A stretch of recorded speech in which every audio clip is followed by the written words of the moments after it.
तो दोस्तों आज जो टॉपिक हम आपके लिए लेकर आए हैं वो टॉपिक है special officer for linguistic minorities, यानी भाषाई अल्पसंख्यकों के लिए अधिकारी।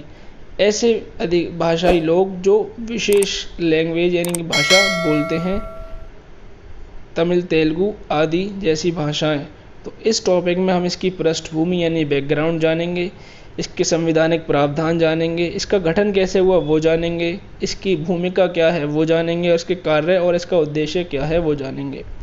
तो पहला टॉपिक हम शुरू करते हैं, वो टॉपिक है इसकी पृष्ठभूमि यानी बैकग्राउंड, यानी कि आर्टिकल।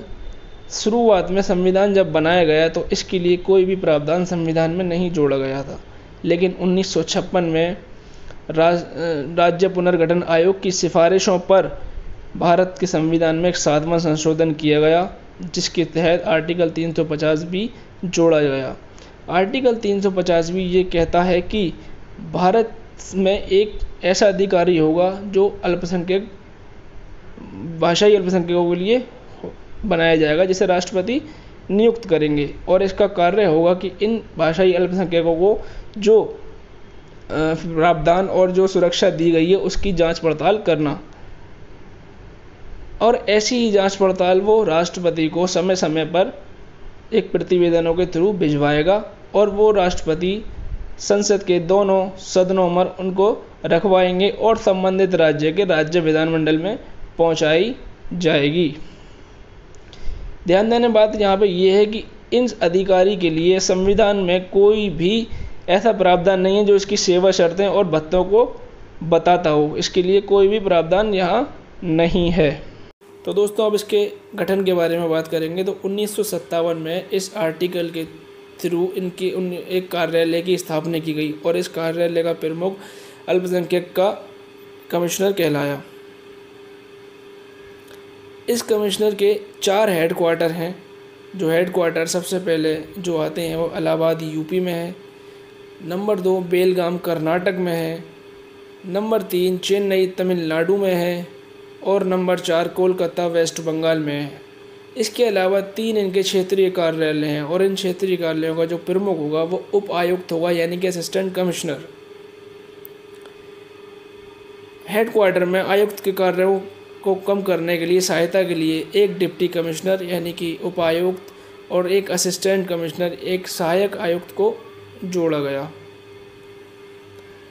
और सेंट्रल लेवल पर ये जो अधिकारी है वो मिनिस्ट्री ऑफ माइनॉरिटीज़ के अंडर काम करेगा, और साल की रिपोर्ट अपनी किसको, राष्ट्रपति को इसी मिनिस्ट्री यानी इसी मंत्रालय के थ्रू भिजवाएगा। तो दोस्तों अब हम इनकी भूमिका के बारे में बात करेंगे। तो ये उन सभी मामलों को अपने हाथ में लेगा जो उन चीज़ों से उपजी हैं। सरकार ने इनकी स्कीमें इनके लिए लागू की हैं, वो स्कीम सही तरीके से लागू हुई हैं या नहीं, चाहे वो किसी ग्रुप्स की हों या ऑर्गेनाइजेशन की हों, और उन सभी उच्चतम स्तरों के मामलों को अपने हाथ में लेगा जो राजनीतिक प्रशासनिक से प्रेरित होते हैं, और उनको संबंधित मामलों का निवारण करेगा। और इनके फंक्शंस के बारे में हम जान लेते हैं। तो इनके फंक्शंस, पहला जो कार्य है वो उन सभी मामलों को दी गई सुरक्षा के मामलों का अनुसंधान करना माइनॉरिटीज़ को। नंबर 2 ये वो अल्पसंख्यकों को प्रदान की गई संवैधानिक तथा राष्ट्रीय स्तर सहमति की कार्यान्वयन की स्थिति को राष्ट्रपति को प्रतिवेदन देना। नंबर 3 जो इनका कार्य है वो प्रश्नावलियों और बैठकों, संगठनों और सम्मेलनों की समीक्षा करना और उनका एक दौरा करना।